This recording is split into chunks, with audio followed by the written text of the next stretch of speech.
As a tech leader, what strategies have you found most effective in empowering women at various stages of their professional journeys in technology? It's such an important question.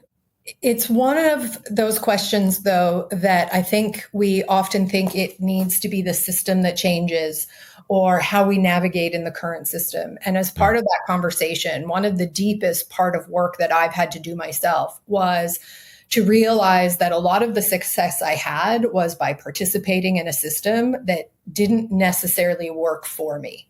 And I had to realize and recognize that some of my own career path and my own success was participating in a system, even emulating a system that wasn't necessarily great for me or the women around me.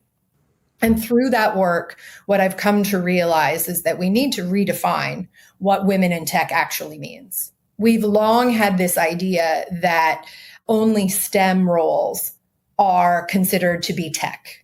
And the reality now, fast forward, we're now in 2024. Every company, every department has a website. They are transacting digitally.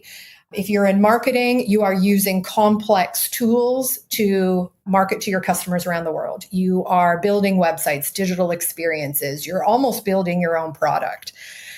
If you're in customer experience, you're doing the same. You're now leveraging AI to automate some of your flows. You're using chatbots. You're using these things. So no longer can tech be considered relegated to product and engineering.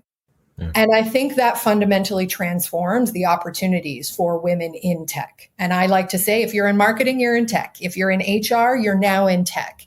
We're all in tech now, and we have to be really good at it. And it doesn't mean that you have to code, but if you redefine what that looks like, you get to participate in a system and change a system from a different vantage point. And so that has been a really big aha moment for me. And a big part of where I coach women from is how do you redefine how you're thinking and approaching this problem? The second piece that I think about is we need to do a lot more still in the foundational work. The first one and the most important to me is we got to get real about talking about money. We need to get comfortable about this uncomfortable topic. We need to be open about it, more transparent.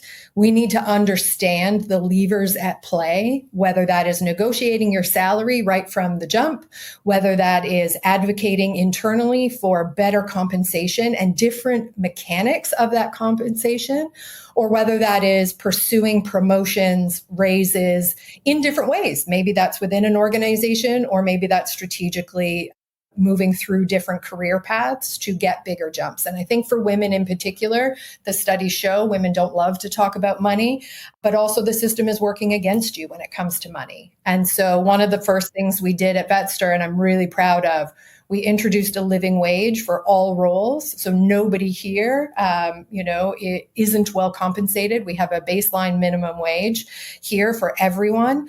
But more importantly, we did salary banding. We did pay transparency. We made sure we had multiple vehicles, such as retirement investing, so that we had a really rich tapestry of vehicles for people, particularly for women. We regularly review all of our bands, all of our salaries to make sure that everyone is keeping up, and that even in the economic climate, that everyone is keeping up, that they can afford to live in. We're here in Toronto, so it's an expensive city to be in. And I'm really proud of that, because that sets people up for an amazing future right from the early day of their career. It's the number one thing we can do for people, but in particular women, and I'm very proud of it.